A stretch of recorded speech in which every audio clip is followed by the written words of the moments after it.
friends, and welcome to my YouTube channel. My name is Veronica, and today I wanted to tell you about how marijuana saved my life. Some of you are probably thinking this is a clickbait title. Marijuana is a drug of recreation and there's no way that it could have saved your life, Veronica. And I'm here to tell you that you are mistaken. The reason I wanted to tell you guys this story is because, one, I think it touches on a lot of issues that I think are important, and I also feel like it tells you guys a lot about me. Yeah. Let's begin. This story begins when I was but a wee child. I was extremely skinny. I'll insert a picture. At that time, I was like the skinniest person in my family, like by far. I am Hispanic. We ate a lot. My family ate a lot. So the fact that I was skinny was kind of like a medical marvel, in their eyes at least. So it's like, every time I entered a room, it was like, oh, flaquita, which is like, thin girl. They were always calling me like Barbie. Like I was shaped like a Barbie doll. On top of this, I had also joined cheerleading, and in cheerleading that is like praised, especially because I was a flyer. So they were like, oh, you're so light, so easy to throw around. We like that about you. And I just got so used to hearing comments like that all the time, and just having my weight and body shape be such a focal point, that when I went through puberty, in which I literally got so many curves in one summer, it was a little intense, honestly. It was like one of those movies where the girl comes back after summer and she like looks completely different and everybody's like, what the fuck? Once I started getting all those curves, the comments from my family definitely started decreasing. They weren't saying stuff like that as often, and I joined the cheerleading team when I was at that very skinny point, and then when I came back after the summer, they were like, you're fat. That's a lie. They didn't say you're fat, because I wasn't. They were more so just like, oh, you're so much heavier than when you were here last time. I mean, they might as well have said I was fat.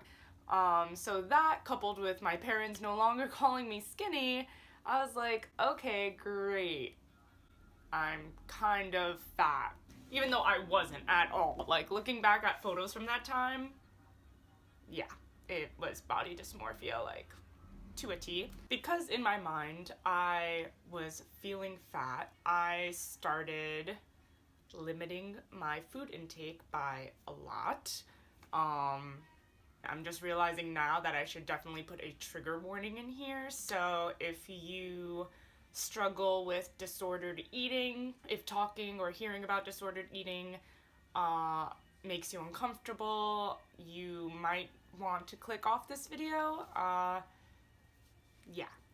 Okay, going forward. I was limiting my intake a lot. I was going on the internet, finding people who also felt this way and were doing the same things, which, man, those communities online were not regulated at all. It's kind of crazy. I would find like disordered eating, like literal diaries and blogs, like before blogging was like a big thing, of people just saying how little they ate and how many days they would fast. And when you start reading that stuff and you start normalizing it in your head, you can really go down that vortex very quickly.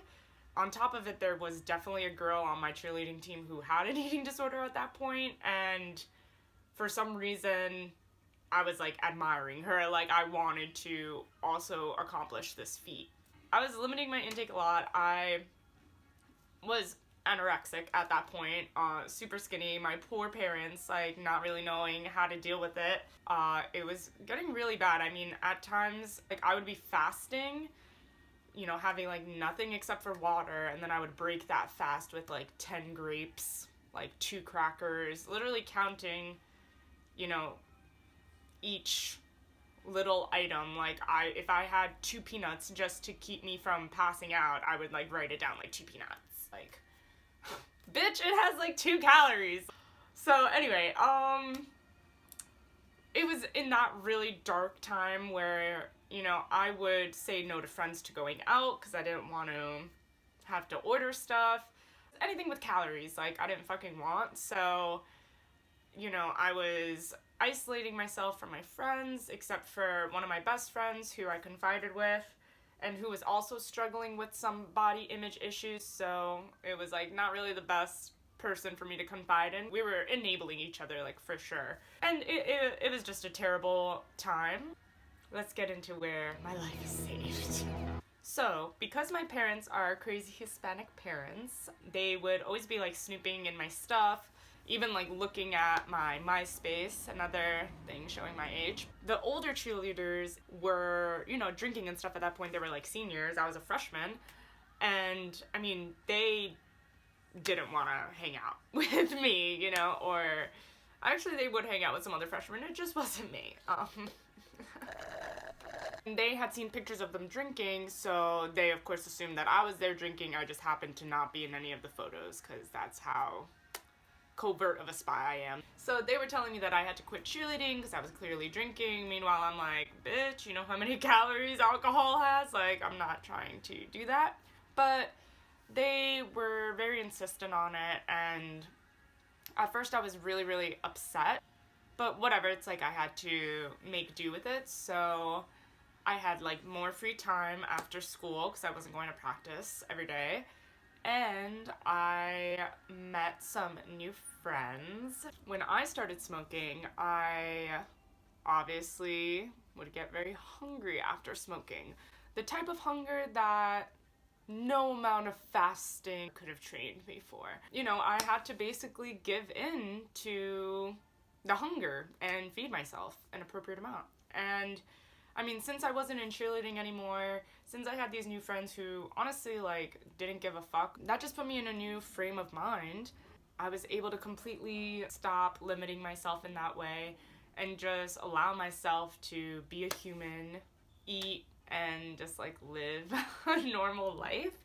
It truly has helped me reframe my thinking in regards to body positivity. I don't think it would have been possible, like, without, you know, marijuana acting as a catalyst in that moment to truly allow me to let go of my insecurities with that.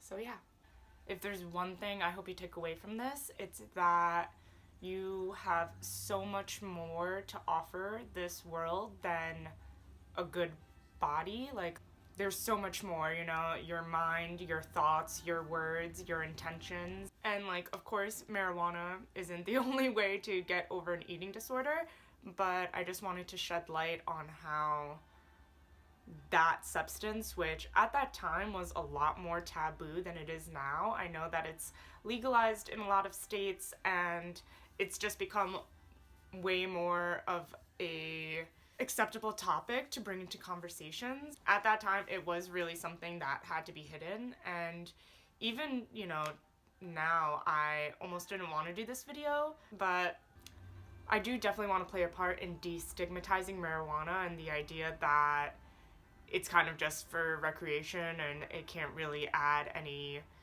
real value to your life. But I can definitely say that not only did it completely reframe my thinking, but if it had not gotten me off of that path, I don't know what would have happened.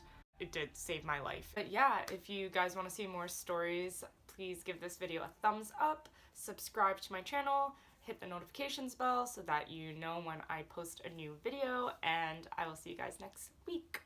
Bye.